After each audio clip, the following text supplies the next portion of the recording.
Hello, bonjour, comment ça va? In this video, I will show you how to do a sourdough baguette in less than 8 minutes of actual work. This is a variant of my previous video, the 5-minute baguette, but with a sourdough starter. The idea of this recipe is to minimize the amount of work you have to do, but still get a decent result. So no kneading, no stretch and folds, no proofing, etc. You are of course free to add more steps if you wish, but if you plan to do this on an almost daily basis, as I do, you will find that the less steps you have to do, the better it will fit in your busy daily routine. If you haven't done the 5-minute baguette recipe before, I suggest you start with this recipe first, master it before moving on to the sourdough one. These are the utensils I use, so a large mixing bowl,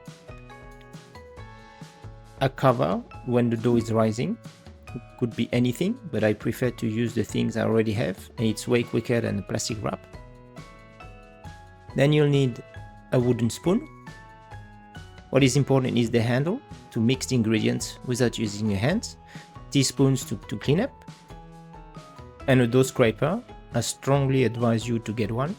It will be much easier to scrape the dough with a scraper than using a spoon or a spatula. If there is one thing to buy, it's a dough scraper with rounded edge and flexible. A large pizza dish, this one is 45 centimeters. It's optional, but helps to speed up the cleaning process and avoid having flour everywhere on the kitchen bench. Now the scale. Please use a scale, it's much more precise than cups. It's not expensive, but buy one with AAA or AA batteries instead of button ones, otherwise it will cost you more in batteries than the price of the scale. Here are the ingredients I use. A good strong baker's flour, as it's called here. This is the same as bread flour. For this particular one, the protein content is 11.5%. If your one has a higher content, this is even better. You will also need flour to fit the Levain starter. I often use rye flour, which gives a distinctive taste, but you can definitely use the same one. Basic salt, nothing special about it, and some Levain starter. In French, we just say levain and pain au levain for sourdough bread. You will not be able to find this at the supermarket, although some specialty shops have dry ones that you can rehydrate, but I suggest you ask your friends or on your favorite social media for some. Alternatively, you can find YouTube videos to make one from scratch. Here's my levain or starter that I keep in the fridge in this jar. It's a bit dried up on the sides, but that doesn't matter. The elastic band on the outside is the level, so you know by how much it has increased, but it's optional. The color is a bit darkish because I use normally rye flour, which gives an extra flavor, but this time I will use the same bread flour. I will need 200 grams of levain for the recipe, so I will add 120 grams of flour with 120 grams of water, so 100 by 100 or 100% feed, and a bit of leftover for next time.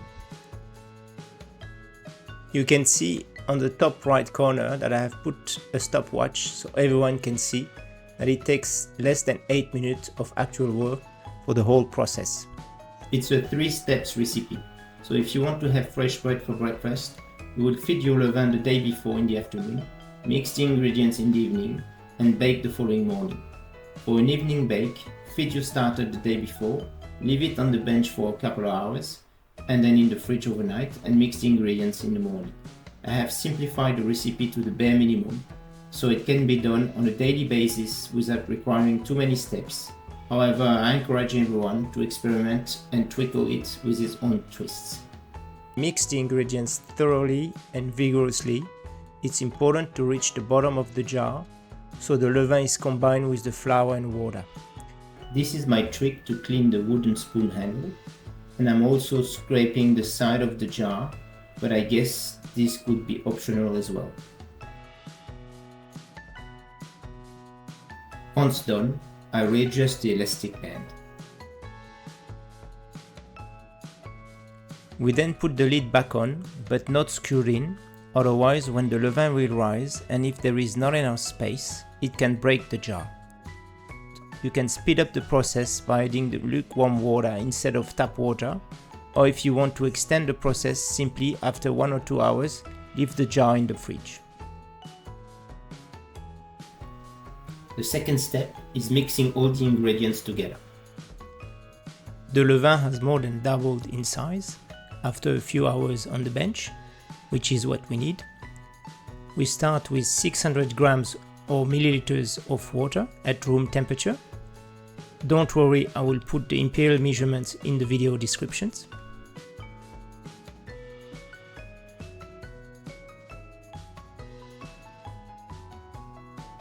Then 200 grams of levain, and the rest will be kept lid closed in the fridge for the next batch, and we roughly dissolve it.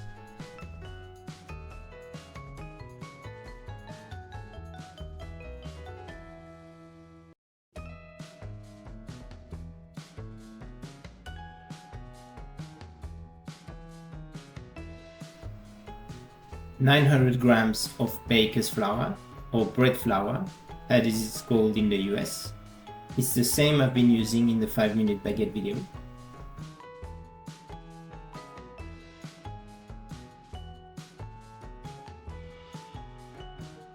"60 grams of salt, but it's faster to put 2 heaped teaspoons.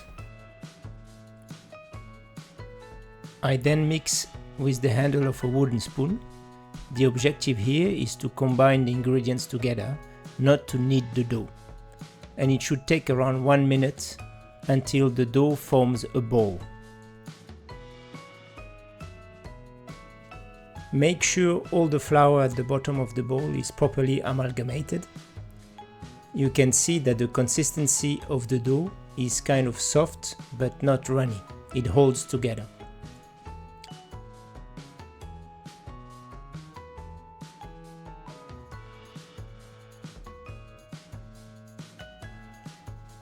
As we mix, slowly the dough sticks to the spoon and forms the ball.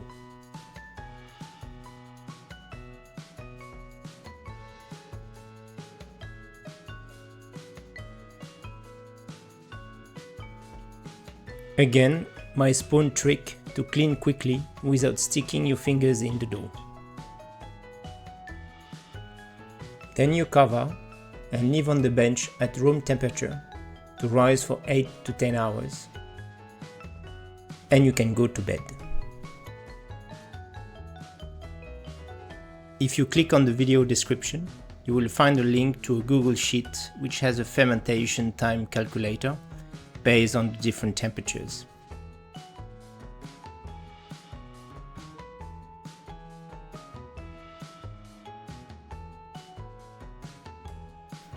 After our overnight rise, we have a nice airy dough, as you can see.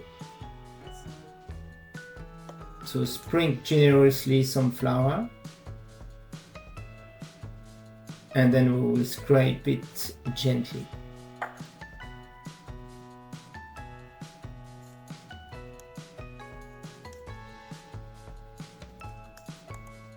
It's important not to squeeze too much the dough to keep the gases in.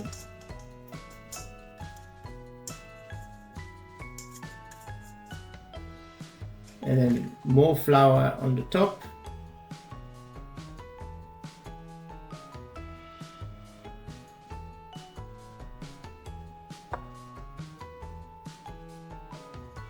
And then make sure the dough is not sticking on the pizza dish or your bench. And then we shape it a bit to an oblong shape before cutting in 4 baguettes. Of course, without pressing too much to leave the gases in.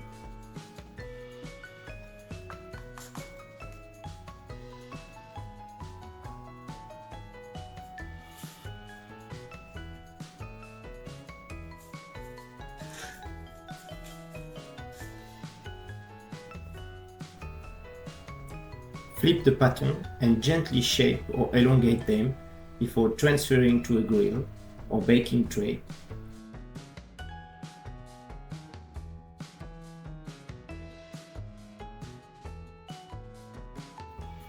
While we're doing all this, the oven is warming up on 250 degrees Celsius top and bottom heating, no forced fan, so convection only, and mine takes about 10 to 15 minutes to warm up. And then in the oven, baking for approximately 25 minutes. Here we go, 4 nice sourdough baguettes ready to be eaten. I have to apologize as I completely missed shooting when I was taking the baguettes out of the oven.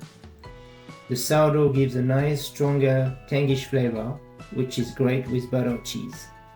As you can see, this is not difficult, and it takes less than 8 minutes of actual work to do the recipe. Follow exactly the process, and from there, you can add your twist if you wish, like grains, different flours or starters. And you will have fresh bread for very little work on demand. How good is that?